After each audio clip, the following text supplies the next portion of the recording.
일리노이주 시카고 외곽의 한 호텔. 밤 10시가 넘은 시각 한 무리의 시위대가 나타났습니다. 이들이 소란을 피우는 이유. Because ICE is staying here. ICE is staying here. Yes, ICE is staying in this hotel. No rest for ICE! No rest for ICE! 잠을 못 자게 만들어 이민 단속을 방해하겠다는 겁니다. 다음 날 아침 해군 기지 앞에선 미사가 열렸습니다. Lord, have mercies for the mass deportations that have torn families apart, neighborhood workers and loved ones. 일명 미드웨이 블리츠 작전. 트럼프 행정부는 시카고를 범죄에서 구하겠다며 범죄 기록이 있는 불법 이민자를 체포하는 대대적인 단속을 시작했습니다. Chicago is a very dangerous place, and we have a governor that doesn't care about crime. 민주당 소속 주지사, 시장이 이끄는 도시가 이민자를 보호하는 피난처 정책을 펼쳐 범죄를 양산했다는 것. 시카고에선 큰 반발이 일었습니다. Donald Trump wants to use the military to occupy a U.S. city, punish his dissidents, and score political points. 체포된 이들이 임시로 수용되는 시설 앞에서 시위가 이어지고 있습니다. 무장한 이민 단속 요원들, 모든 창문이 가리워져 있습니다. This is a cage. That's inhumane. People are not fed correctly. They're not sleeping on beds. They're not showering. We don't know. We just don't know. You want them to remember you on that roof, not doing a damn thing about this! 그때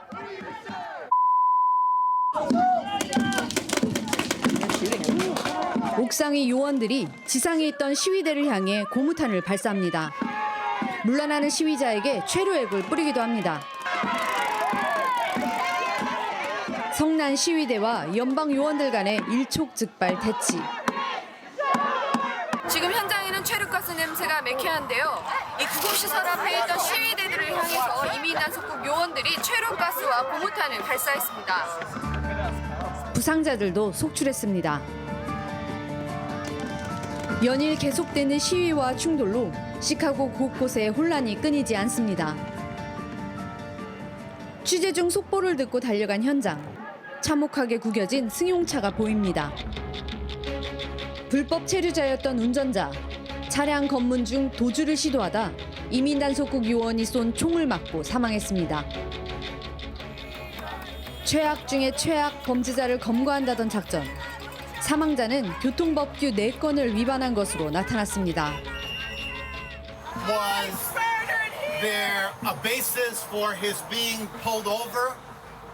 This morning, he had just dropped off 2 children. There's massive racial ethnic profiling that's taking place, and it's shameful. 한편 LA 이민자 체포 작전을 이끌었던 보비노 국경 순찰대장과 요원들도 시카고에 합류했습니다. LA에서 5천 건의 체포 실적을 올린 이들. 직장이나 자택을 급습하고 시내 거리나 공원을 무작위 탐색, 차량을 파손하는 등의 체포 방식으로 논란을 빚기도 했습니다. There are invasions going on today all across the Chicago area. 또 다른 피난처 도시 보스턴에서도 군사작전을 방불케 하는 대규모 단속이 진행 중입니다. LA와 워싱턴 DC에 이어 멤피스에도 주 방위군을 보내기로 한 트럼프 대통령. 이제 시작이라 말합니다. Many cities we're going to take care of all of them, step by step, just like we did in DC. 범죄 척결을 내세웠지만 사실상 막무가내 체포와 단속이 이어지는 현실. 공포가 도시를 점령했습니다. It scares me because, I have family, nieces and nephews who are, people of color. And so, I look at the children that are being terrorized by Trump. I see my nieces and nephews. 시카고에서 PD 특파원 이윤정이었습니다. 네, 험악한 분위기가 여기까지 전해지는 것 같습니다. 그러고 보니까 시카고도 그렇고 김재천 교수님, 네. 트럼프 정부가 거론하는 도시들이 다 민주당 우세 지역들이었거든요. 네, 맞습니다. 특히 시카고는요, 이 오바마 전 대통령의 정치적 고향이라고 할 수가 있어요. 그렇죠. 상원 의원으로 처음 정치에 입문한 곳이고요. 이 2008년 대통령 당선 확정 연설을 한 곳도 모두 다 시카고입니다. 맞습니다. 이 우연의 일치인지는 잘 모르겠지만요, 지금 트럼프 대통령이 높은 범죄율을 거론하면서 이 집중적으로 겨냥하고 있는 도시가 볼티모어, 시카고, LA, 이제 뉴욕 등이거든요. 다 민주당 성향이고요. 그리고 네, 시장이 네. 모두 민주당 소속의 흑인이라는 공통점이 있습니다. 흑인이라. 일단 대도시들이긴 해서 진짜 범죄율이 높은지 그게 전 좀 궁금했거든요. 그 범죄율 통계를 한번 봤거든요. 근데 네네. 오히려 이 작년 대비해서 다 감소를 했습니다. 낮아졌다. 네네.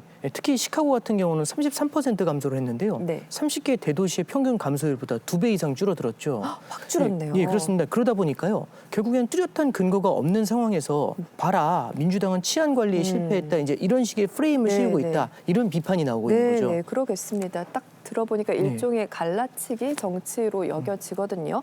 그리고 또 이 사건도 이야기를 하지 않을 수 없습니다. 지난 10일 보수 성향의 청년 활동가 찰리 커크가 대학 강연 중에 총격으로 사망하는 일이 발생했습니다. 사건 자체도 몹시 충격적입니다만은 용의자가 커크가 공개적으로 해온 혐오 발언 때문에 살해를 결심했다라고 밝히면서 파장이 더욱 커지는 모양새예요. 네, 맞습니다. 이 찰리 커크는 트럼프의 정책을 적극적으로 지지해온 청년 활동가였어요. 네. 그런데 원래 이 찰리 커크는 성소수자, 여성, 이민자, 유색 인종을 향한 정말 거침없는 혐오 발언들로 유명했습니다. 그러니까 네. 예를 들어서 강간을 당해서 임신한 10살 소녀 같은 경우에도 낙태를 해서는 안 된다. 그리고 흑인 여성을 두고는 이 뇌처리가 상당히 부족하다. 그리고 IT 이민자들은 반려동물을 먹는다. 이제 이러한 주장을 확산시킨 장본인입니다. 듣기만 해도 화들짝 놀라게 되는 발언. 예, 문제는요. 이 커크의 죽음을 두고 미국 사회가 분열 양상을 나타낸다는 겁니다. 네네. 지난 12일 유명 팝밴드죠. 콜드플레이가요. 네. 월드 투어 중에 찰리 커크 가족들에게 사랑을 보내자 이러면서 이제 추모 발언을 했거든요. 네네. 그러자 그러셨죠. 팬들 사이에서 이 공연에 왜 정치 문제를 끌어들이냐, 백인 우호주의자를 지지하는 거냐, 이제 이런 비난이 쏟아졌던 겁니다. 그리고요, MSNBC의 정치 평론가 그리고 워싱턴 포스트의 칼럼니스트 역시 커크의 죽음에 관한 논평을 쓴 후에 네. 해고 통보를 받았다고 합니다. 해고됐다고. 네네. 네, 근데 이제 여기에 이 트럼프 행정부가 가세하고 있다는 게 정말 큰 문제입니다. 이 지난 17일 이 ABC의 간판 토크쇼 지미 키멜 라이브가 이 무기한 제작 중단을 발표했습니다. 이 키멜이 방송에서 이 마가 세력이 커크의 죽음을 정치적으로 이용하려고 한다. 이제 이러는 발언을 했는데요. 네. 이게 화근이 된 것 같습니다. 이제 사람이 죽었는데 너무 모욕적이고 무례한 발언을 했다라는 것입니다. 그런데 사실 키멜은 이 네. 피격 사건이 발생했을 때요. 본인의 SNS에 이 찰리 커크를 추모하는 글을 사실 남기기도 했다고 합니다. 그랬군요. 제작 중단이면 이건 지나친 간섭이 아닌가라는 생각이 들어요. 네, 이제 아닌 게 아니라 방송 제작 중단 소식이 나온 다음에 트럼프가 이런 글을 올렸더라고요. 네. 미국의 희소식 지미 키멜 쇼가 폐지됐다. 그러면서 한술 더 떠서요. NBC의 간판 프로 더 투나잇 쇼하고 레이트 나잇 위드 세스 마이어스의 폐지까지 요구를 하고 있죠. 근데 이렇게 되면 그동안 이제 미국이 자랑을 해왔던 표현의 자유가 이 정부에 의해서 침해되는 그런 형국이 되는 게 아닌가 싶습니다. 그죠? 그러니까 말도 못합니다. 네, 그러니까 이제 정부의 이 표현의 이 자유의 침해를 한다라는 것은 정말 크게 우려되는 부분이고. 네, 그리고 또 이 과거에는 왜 이제 요인 암살이 발생을 하면은 이 자신의 정치적인 입장을 떠나서 전부 이제 애도를 하고 그리고 다 같이 그 폭력 그 자체를 규탄하는 그런 어떤 사회 전반의 분위기가 있었습니다. 맞습니다. 사람이 죽었으니까요. 네, 그런데 이번 커크 암살 사건은 좀 많이 다른 것 같아요. 이 사회의 극단적인 양극화 때문인지 이 네. 공감의 붕괴라는 그런 어떤 현상이 나타나고 있고요. 이제는 나와 의견이 다른 경우에는 정말로 이제 살인까지 저지르는 이 혐오 범죄, 네, 이 네. 혐오 범죄가 일상화되지는 않을까 정말 심히 우려되는 상황입니다. 정말 그 우려가 충분히 공감이 되고요. 정말 비판을 용납하지 않는 위험한 사회가 되어서는 안 되겠다라는 그런 마음이 있는 대목입니다.